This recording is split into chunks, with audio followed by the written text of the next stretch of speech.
हमारे 3 संवाददाता हमारे साथ जुड़ गए। अशोक सिंघल गुवाहाटी से हमारे साथ जुड़ गए, आशुतोष मिश्रा इस वक्त मुंबई वो कल्याण से हमारे साथ हैं, और इसके साथ साथ पारस धामा मुंबई से हमारे साथ जुड़ गए। पारस, सबसे पहले आपके पास क्या कुछ इस वक्त मुंबई में चल रहा है, रीग्रुपिंग की, रीयूनाइट करने की, क्या क्या वहां पर तैयारियां, प्लानिंग क्या क्या चल रहा है इस वक्त मुंबई में? जी, मुंबई में और महाराष्ट्र में हालात बिल्कुल गंभीर है, क्योंकि जिस तरीके से पूरे महाराष्ट्र में सियासत तेज है, सियासत गरमाई हुई है, अलग अलग तरीके से शिवसेना वापस कोशिश कर रही है किसी तरह हो टूटी हुई शिवसेना को एक बार फिर से जोड़ा जाए। अलग अलग जगहों पे जो है वो सभाएं ली जा रही हैं, अलग अलग जगहों पे आदित्य ठाकरे हो या फिर उद्धव ठाकरे हो कोशिश कर रहे हैं कि शिवसेना को फिर से एक साथ जोड़ा जाए। कुछ देर पहले हमारे संवाददाता पंकज उपाध्याय ने आदित्य ठाकरे से बात की, उन्होंने खुले तौर पर यह टारगेट किया है कि अब जो है जो भाग गए वो यहां से चले गए हैं, हम लोग एक साथ हैं, और जो भाग गए हैं वो शर्मिंदा हैं। तो अब खुले तौर पर जो है टारगेट किया जा रहा है शिवसेना द्वारा एकनाथ शिंदे और जो बागी एमएलए जो गुवाहाटी में बैठे हैं। वहीं मुंबई में सदा सरवणकर का घर है जहां पर हम अभी मौजूद हैं। आपको तस्वीरें पहले दिखाऊंगा। सीआरपीएफ के जवानों को तैनात किया गया है, क्योंकि जिस तरीके से गुवाहाटी में जो एमएलए बैठे हैं, रेबल एमएलए बैठे हैं, उनका कहना यह है कि उनको धमकियां मिल रही हैं, उनका परिवार जो है वो खतरे में है, जिसको मद्देनजर रखते हुए अब सेंट्रल से सीआरपीएफ जवानों को यहां पर तैनात किया गया है। विजुअल्स आप देख सकते हैं।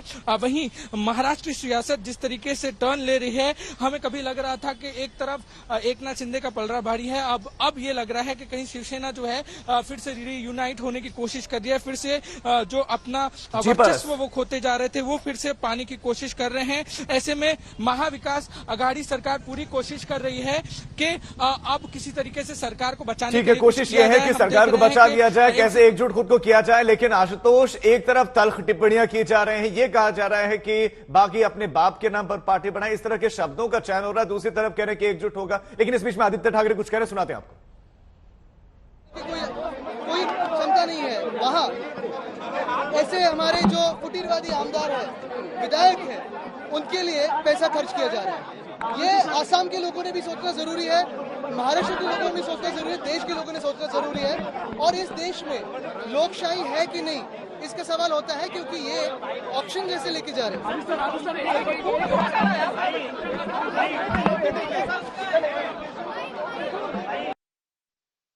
आपने देखा आदित्य ठाकरे, और उन्होंने एक बार फिर से कहा कि अब असम के लोगों को भी सोचना चाहिए, देश के लोगों को सोचना चाहिए, लोकशाही है कि नहीं है। आशुतोष लगातार हमारे साथ। आशुतोष, सवाल यह कि आप मुंबई की सड़कों पर उतरकर कैसे एकजुट करेंगे? विधायक आपके असम में है, आप कैसे एकजुट करेंगे उनको? ऐसे देखिए, शिवसेना के संगठन को अगर आप समझें तो इसी में जवाब दरअसल छुपा है कि ये वो पार्टी है जिसने कई बार सत्ता को, जो बाला साहब ठाकरे हमेशा कई बार वो कहते थे कि सत्ता हमारे लिए बनी है, और ये जो एक संगठन है, एक ऐसा राजनीतिक संगठन जो बेहद भावनात्मक एक रूप से लेकर के और बाला साहब चेहरे के इर्द गिर्द ये घूमता है। इसीलिए सबसे बड़ी चुनौती थी। और ये सब देखिए कि शरद पवार की मुलाकात जब उद्धव ठाकरे से होती है, ये भूमिका उसके बाद ही लिखी गई कि आप विधायकों के भरोसे तो ना रहें। उन विधायकों के पीछे भी सबसे बड़ी जो ताकत थी वो ब्रांड शिवसेना, ब्रांड ठाकरे और शिवसेना का वोटर, जो कि एक शिव सैनिक है। इसीलिए वहां विधायकों से मान मनोबल तो होगी। उनको पता है जब आप मुंबई जाएंगे, अगर आप यहां से 38 ले जा सकते हैं, तो जब वो मुंबई आएंगे तो उन्हें तो सिर्फ 2 या 3 कम करने हैं। 2 या 3 तो जाहिर इनकी ओर से भी कोशिश होगी, लेकिन अगर आपके पास काडर है, और वो तब होगा जब आप उनसे जुड़ेंगे। इसीलिए ये पहल हो रही है। उद्धव ठाकरे की 2-2 बार भावनात्मक अपील शिवसेना कार्यकर्ताओं के साथ, उसके बाद आदित्य ठाकरे का यूं सामने जाना, देखे वो भी जनता के बीच में हैं। उनको ये नब्ज समझ में आए कि आप जनता के बीच में हैं। इसका उदाहरण समझिए कि 48 घंटे पहले मातोश्री के दरवाजे पर आज शाम के समय वहां कोई कार्यकर्ता नहीं था। उद्धव ठाकरे की भावुक अपील होती, अगले दिन से आप देखिए भगवा झंडा लेकर, शिवसेना का झंडा लेकर कार्यकर्ता सड़कों पर उतर गए। ये है वो संगठन, और इसी के ताकत पर उद्धव ठाकरे, संजय राउत आज आगे होकर, मुखर होकर बोल रहे हैं। जो भाषा निराश थी, आज वो आक्रामक तेवर दिखा रहे हैं। जाहिर है एकनाथ शिंदे, मसलन मैं जहां खड़ा हूं, ये ठाणे जिला है, ये एकनाथ शिंदे की जमीन है, यहाँ पर उनका वर्चस्व है। लेकिन यहाँ शिवसेना में जब दो फाड़ होती है, तो कार्यकर्ताओं में कहीं ना कहीं असमंजस है कि आखिर वो शिव सैनिक होकर के ना कहते पार्टी के साथ असमंजस क्या आप बता रहे हैं कि कार्यकर्ताओं में स्थिति है। आशुतोष, मैं लौट रहा हूं आपके पास। अशोक का रुख कर लेते हैं, वो गुवाहाटी से हमारे साथ हैं। अशोक, एक बड़ा सवाल और एक कॉमन सवाल आम आदमी के जहन का, ये सवाल कि अगर बागी विधायकों के पास संख्या है, उनके पास नंबर है, उनके पास इतने नंबर है कि वो पूरी पार्टी अपने नाम कर सकते हैं, तो फिर इंतजार किस बात का? असम में क्या कर रहे हैं वो? आगे की प्रोसीडिंग क्या, अब आगे की प्रक्रिया क्या क्या करने वाले हैं आगे वो? देखिए, दोनों तरफ से पॉलिटिकल बैटल के साथ साथ लीगल बैटल भी लड़ा जा रहा है, क्योंकि 16 विधायकों को डिस्क्वालिफिकेशन का नोटिस दिया गया है डिप्टी स्पीकर के द्वारा, तो उसको जूझ रहे हैं वो, जिसका जवाब कैसे देना है, लीगल राय ली जा रही है। और फिर